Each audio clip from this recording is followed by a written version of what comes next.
noches, jóvenes. Estamos ahí en los últimos rounds. Vamos a mirar la primera ley, ¿listo? Vamos a mirar la primera ley, que es una ley vital para uno decir que uno más o menos sabe algo de termodinámica, más o menos raya alguna idea de termodinámica. ¿Estamos de acuerdo? Hay que saberse la primera ley. Y un curso decente de termodinámica incluiría la segunda ley. ¿Sí estamos? Pero bueno, nos vamos a conformar es que con la primera ley a ver qué pasa. Bien, entonces miren, vamos a empezar diciendo una cosa. Hay una regla que dice que la energía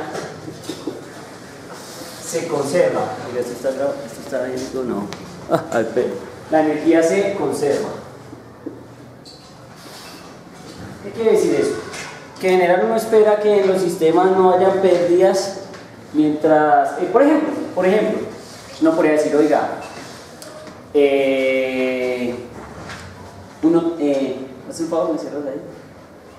Uno tiene un sistema como, no sé, un objeto deslizando, ¿cierto? En el piso o sobre una pared, tú no puedes escuchar algún ¿qué? Ruido, ¿cierto? Creo que en el suelo suena mejor, ¿cierto? Y entonces uno podría decir, no, resulta que esa energía no se conserva. ¿Estamos de acuerdo? La energía se pierde. ¿Por qué? Porque hay una fuerza que hace el trabajo, en este caso la fuerza de fricción, que es una fuerza no conservativa. No tiene o no se define a partir de un potencial. ¿Sí? Entonces uno podría decir, no, pues entonces la energía se pierde. Pero resulta que si no fuera muy juicioso en el universo, si uno se tomara la tarea de sumar todas las energías que hay en juego, eso incluye la energía cinética, la energía potencial, la energía en ruido, ¿cierto? El sonido que se liberó ahí, ¿cierto? Esos decibeles, esa energía térmica que se vio ahí, ¿cierto? Esa energía que se gastó en desprender moléculas, bueno, en fin, tantos tipos de energía que pueden haber ahí. Si uno fuera capaz de sumar todas, uno encontraría todas las energías que tienen que ver con la energía inicial. ¿Estamos de acuerdo? Pero pues para eso hay que coger todo el sistema completo para poder encontrar toda la energía y decir que la energía en el sistema completo se conserva. ¿Estamos de acuerdo?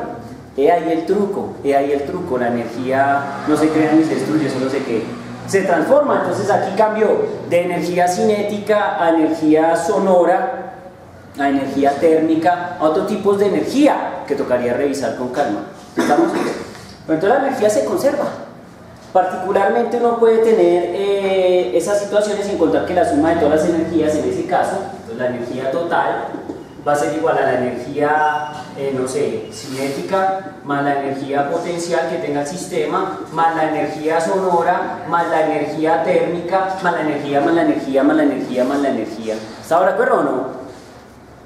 Entonces todas esas energías tienen que sumarse y dar la energía total que tenía al inicio, ¿sí? Eso es supremamente importante. Obviamente nadie se pone en esa tarea. ¿Por qué? Pues porque no se hace necesario a veces, ¿sí estamos? O porque resulta que estas energías en pérdida son tan pequeñas comparadas con las energías puras como estas, que entonces uno dice que prácticamente no se perdió ¿qué? Nada. Entonces uno dice, nos vemos. Uno asume eso cero. ¿Sí está claro? Entonces resulta que en termodinámica uno puede hacer un juego bien interesante y es suponer ciertas condiciones para poder intuir la primera ley, aunque la primera ley nosotros ya la hemos rayado sin que nos digan qué es. Entonces resulta que uno puede poner unas condiciones o unos ejemplos en donde uno puede revisar ese efecto. Entonces podemos empezar con el ejemplo que tiene mi amigo Resnick, aunque nosotros ya lo hicimos incluso con unas piedras y agua, ¿cierto? Apenas iniciamos, que era como las piedras le transferían calor al agua y como el agua recibía calor de las piedras. ¿Sí estamos? Obviamente estamos asumiendo que la energía no se iba al medio, ni siquiera se iba hacia dónde, hacia el recipiente. Dijimos, el recipiente quieto, no nos importa. ¿Están de acuerdo? Ahí ya estábamos haciendo un ejemplo que Resnick pone, es el mismo ejemplo, es exactamente el mismo ejemplo. El tipo le dice a uno, mire hermano, supóngase una pared adiabática acá, en esta región. Este señor está como muriendo. Yo sé que tengo un momento por acá.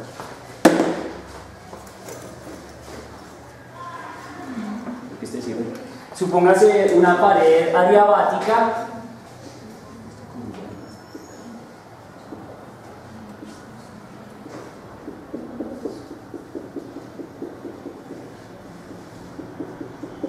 ¿cierto? Pero suponga entre dos gases que uno tiene una pared diatérmica. ¿Qué era una pared diatérmica según el profesor? Una pared que solo permite el paso de calor, pero no permite el paso de ¿qué? De partículas, mientras que la pared adiabática no permite prácticamente ¿qué? Nada. ¿Estamos? Entonces resulta que el tipo nos dice, mire, resulta que aquí hay un gas con temperatura T que 1, ¿cierto? Y acá hay un gas con temperatura T que T2. ¿Sí? Me acuerdo que este sistema fue el primer sistema que usamos para definir el concepto de temperatura, si lo recuerdan bien. Entonces resulta que aquí pasa algo bien interesante.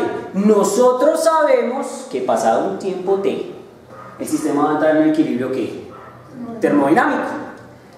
Dependiendo de las condiciones de temperatura, o sea, quién sea mayor, si T1 o T2, vamos a encontrar una energía o una magnitud en términos de la energía que nosotros hemos definido como ¿qué? Como calor. Una magnitud que fluye de un lugar a otro. ¿Estamos de acuerdo? Aquí, digamos que hay un Q1 y obviamente este tipo recibe el mismo Q1. ¿Estamos de acuerdo? Pero una cosa es liberarlo y otra cosa es que recibirlo. ¿Sí estamos de acuerdo? Al inicio el sistema tiene una energía que básicamente depende de ¿qué? De estos Qs. ¿Sí estamos? Entonces lo que uno encuentra es que Q1, ¿cierto?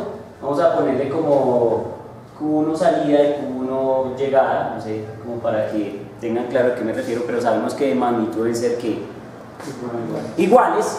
La única diferencia es que uno lo cede y el otro lo recibe. Entonces uno lo que dice es Q1 salida, ¿cierto? Pero hay uno con signo positivo, hay uno con signo negativo. ¿Cuál es el de positivo y cuál es el de negativo? El de negativo sale. El de negativo es el que sale, ¿estamos de acuerdo? O sea, y el positivo es este, que es el que recibe esta expresión. ¿Estamos de acuerdo? Pero miren que aquí entonces hay algo bien interesante y es que como no hay pérdida de energía, ¿estamos de acuerdo? Como no hay pérdida de energía, la energía se conserva para todo el sistema. Aló, pilas. La energía se conserva ¿para quién? Para todo el sistema, ¿cierto? El sistema tiene una energía inicial y la energía final del sistema debe ser exactamente ¿qué? La misma. Lo que pasa es que esa energía se redistribuye. Tan es así que entonces un objeto baja su temperatura y el otro objeto sube su ¿qué? Su temperatura. Y llegan a una temperatura de equilibrio. Pero la energía neta del sistema debe ser exactamente ¿qué? La misma. ¿Está claro o no? La neta del sistema, cuando digo la neta del sistema es gas 1 y gas 2. ¿Está claro? Entonces lo que uno encuentra es acá que entonces 0 va a ser igual a Q1 de llegada más Q1 de ¿qué? De salida. ¿Estamos? Esto lo que nos prueba es que la energía neta del sistema se conserva, porque el cambio en la energía neta del sistema es ¿cuánto? 0. ¿Sí estamos? El sistema no cambia su energía interna, se redistribuye de alguna manera. ¿Me hago entender? Esa es una manera de ver la primera ley. La primera ley lo que le dice a uno, mire, yo le garantizo a usted que la energía se conserva, mi hermano. La energía se conserva. Ahí se conserva la energía. Entonces, esta es una forma de ver que la energía se conserva o que también la energía es prácticamente cero. Por decir que es cero, porque si es adiabático, esto es diatérmico, pues no hay manera de que se escape energía. ¿Está claro? Esa es una versión de la primera ley. Sin embargo, uno puede encontrar otra versión que está asociada a una magnitud física que nosotros definimos hace ya varias clases, ¿sí? En una clase de viernes la definimos, que es una energía que se llama la famosa energía interna. ¿De qué depende la energía interna de un gas ideal? Pero hay una magnitud física mucho más fundamental que eso, que es que la temperatura, digamos hablando en efectos termodinámicos, ¿sí? Lo que vos dices es acordarnos de la equipartición de la energía. ¿Estamos de acuerdo o no? ¿Sí? Pero ahí lo más fundamental es que al final, sin importar cuál gas sea, mientras sea mono, hay muchos tipos de gases mono, ¿no? Entonces la energía es 3 medios de cada mante, ¿sí estamos o no? Y así sucesivamente. Pero entonces la magnitud que es variable es la temperatura, depende de factores externos. Entonces lo que uno puede decir acá es, mire, usted puede centrarse en un solo de los gases, usted se puede centrar en este gas o se puede centrar en este gas, y usted puede probar que sin embargo la energía se conserva. ¿Sí estamos? ¿Por qué? Porque usted al final va a decir, mire, por ejemplo, en el gas que gana energía, que en este caso, pues como notamos, es el gas 2. ¿Estamos de acuerdo? Él gana ¿qué? Energía en manera o en forma de calor. ¿Sí estamos? Entonces uno lo que puede decir es, mire, con toda seguridad, para el gas 2 se debe cumplir la siguiente condición, y es que el delta de la energía interna, o sea, el cambio en la energía interna, debe ser igual a ¿qué? ¿Para un gas monotónico? No necesitamos saber si es mono, dipolo, tri, cuatri, lo que sea, pamplinas, eso no es relevante. El caso es que el cambio en la energía interna debe ser igual a ¿qué? Al calor entrante o al calor que se le dio. ¿Sí estamos o no? O sea, en este caso, a este calor. ¿Sí estamos? ¿Cómo lo llamé? 1LL, si quieren, bueno, no, esa sigla está terrible, pero ya la puse, ¿sí? De llegada, que fue lo que dije, Q1 de llegada. Entonces, ¿yo qué estoy diciendo? Estoy pensando solo en este sistema, ya no estoy pensando en este. ¿Estaban de acuerdo? Solo estoy pensando en este. Pero entonces lo que uno dice es, oiga, aquí también hay una cuestión de conservación de la energía. Como la energía no se convierte en otra cosa, porque las paredes son ¿qué? Adiabáticas, ¿cierto? Y siempre tenemos que este tipo tiene temperatura mayor que este en todo caso. Solo hay un momento en que la temperatura es igual y es cuando llegan a equilibrio ¿qué? Termodinámico, y eso pasa en un buen rato. Entonces, va a esa condición, lo que uno dice es que el cambio de la energía interna va a ser igual al calor entrante. ¿Estamos de acuerdo? Y que no hay otra fuente que haga que la energía interna de este sistema que cambie. ¿Estamos? Así que toda la energía que entra solo se puede convertir en una cosa. ¿En qué? No. Toda la energía entrante solo se puede convertir en una cosa. ¿En qué? En energía interna. O sea, se reflejará en el sistema a través de un cambio en la ¿qué? En la temperatura. ¿Está claro o no? Esa es otra manera de ver el mismo fenómeno, conservando la energía del sistema. ¿Está claro o no? El caso es que eso se conserva. ¿Listo? Entonces miren, tenemos dos versiones del mismo evento. Este es un evento completamente adiabático. O sea que digamos que él va a llegar a un punto, o sea, entonces la energía interna va a ir aumentando hasta llegar hasta el equilibrio térmico. Claro. Mientras que al otro, ¿qué le va a pasar? Va a disminuir su temperatura. Va a disminuir su energía interna hasta que entre en equilibrio con la otra energía. ¿Está ahora pero no? Sí, es un sistema compensado, es un sistema de conservación de energía. Mientras el uno gana, el otro ¿qué? Pierde. Y así sencillo se va equilibrando. El caso es que en la neta se equilibra el sistema. ¿Sí está claro? Entonces miren, hay otra forma de ver el problema, y es el siguiente. Ya no en términos de un ente físico llamado calor que afecta al sistema, sino sobre otro ente físico que también es capaz de afectar un sistema termodinámico. ¿Que quién diablos es ese ente? Si ya no es el calor, ¿quién más es capaz de afectar un sistema termodinámico o un gas ideal? No. La presión. La presión, pero entonces ¿cómo se denomina eso en termodinámica? Cuando la presión es capaz de cambiar al sistema. ¿Cómo? Un trabajo. Un trabajo W será capaz de cambiar la energía interna del ¿qué? Del sistema. Y entonces uno puede probarlo. Uno dice, mire, vamos a suponer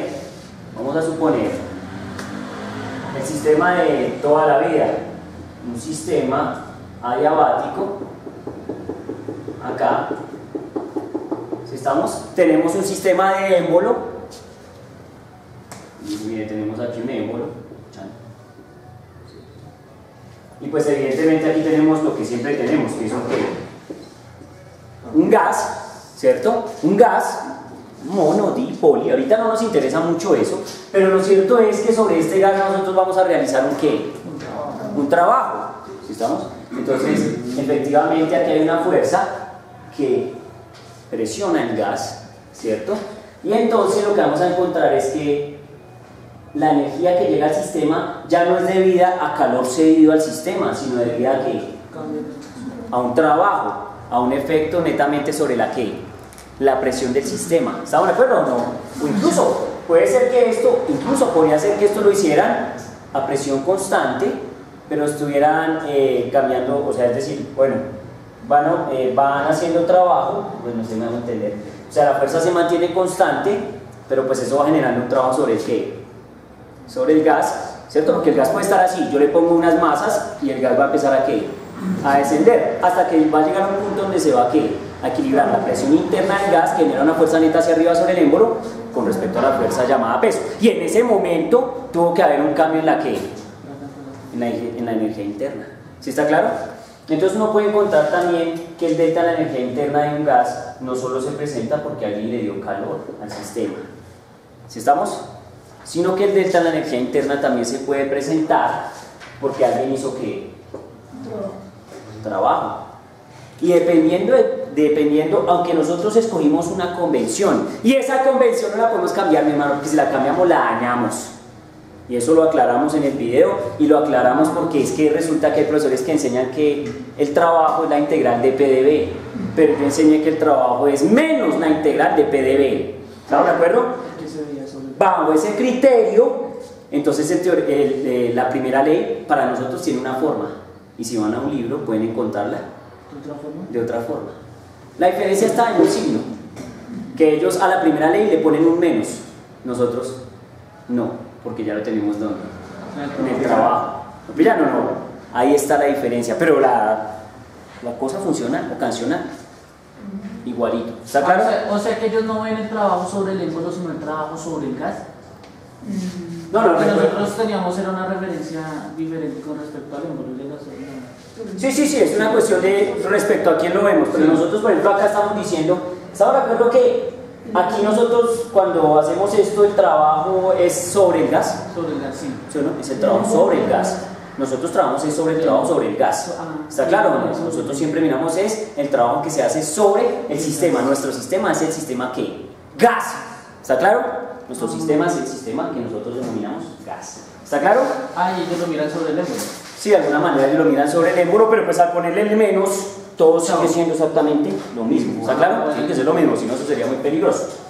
Bien, entonces yo puedo concluir que el delta de la energía interna puede ser debido solo al trabajo, ya que aquí no hay entrada ni salida de ¿qué? De calor. Ojo con el lenguaje, ¿no? ¿Cuál temperatura, compañero? Calor entra o calor sale. Y un indicativo de entrada o salida de calor es la temperatura. Pero la temperatura y el calor no son lo mismo ni pues diablo. ¿Estamos de acuerdo o no? Pilas con eso del lenguaje que es peligroso. Porque uno dice, uy, qué calor, y no lo que está diciendo es que la temperatura está ¿qué? Elevada. ¿Estamos de acuerdo o no? Que es muy típico uno decir eso. O sea, uno cuando dice, uy, qué calor, uno está hablando es de su energía interna. ¿Aló? Pero no dice qué calor. Uy, qué energía interna, amigos, gol contra Nacional. ¿Qué energía interna? ¿Sí o no?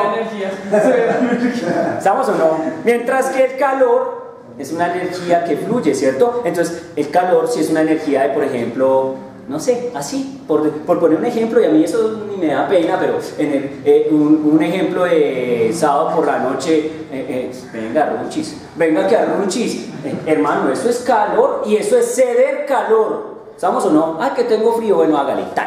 Eso sí, depende de la capacidad calorífica, ¿cierto? Aunque yo acuerdo que estos días veía unos manes, esos de los comediantes de la noche, man, decía, es que las mujeres tienen un problema de temperatura porque siempre son más frías. Entonces yo dije, es que la capacidad calorífica es mayor, ¿cierto? Se requiere más que...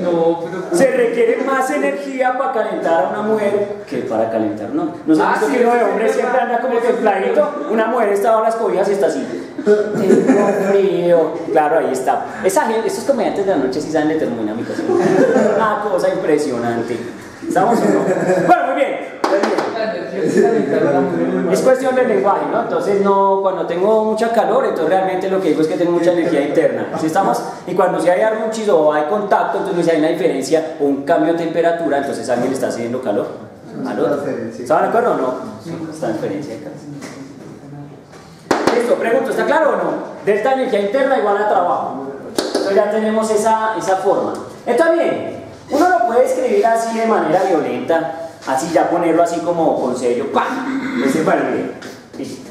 Yo sé que el cambio de la energía interna de un sistema depende, 1, del calor que entre o que salga del sistema. 2, el cambio de la energía interna del sistema puede depender del trabajo que se haga sobre el sistema. Así que en una condición extrema, yo puedo tener un evento en donde entre o salga calor y además se realiza un trabajo sobre el sistema. ¿Sí estamos? Y entonces ese es el evento más extremo, donde están las dos condiciones al tiempo para cambiar la famosa energía interna. ¿Sí estamos? Entonces yo digo acá, y entonces ahora sí la escribimos así como primera ley. En grande. Entonces la primera ley lo que dice es, mire, el delta de la energía interna, que yo últimamente lo he llamado ain't, pero pues si soy un profesor decente debería llamarlo delta de delta de ¿sí? En cambio la energía interna la llaman U, aunque nosotros ya la llamamos delta de int y creo que casi que en su cerebro está así, ¿no? Pero tú no dice que puede ser delta de ¿qué? De U. Va a ser igual a Q, el calor, más el trabajo. O sea, las dos condiciones. Pero al tiempo. ¿Está claro o no? Porque es que a veces uno encuentra que nuestro objeto de estudio, o sea el gas, a veces el que le hace el trabajo, pero a veces él es el que hace el trabajo y entonces esa energía que consume el trabajo cambia. ¿Está de acuerdo o no? Y ahí es donde está el truco. ¿Sí? O sea, gasta energía interna en hacer ¿qué? Trabajo. Porque si un gas se expande y sube un émbolo, ¿sí? Es porque entonces esa energía interna se está convirtiendo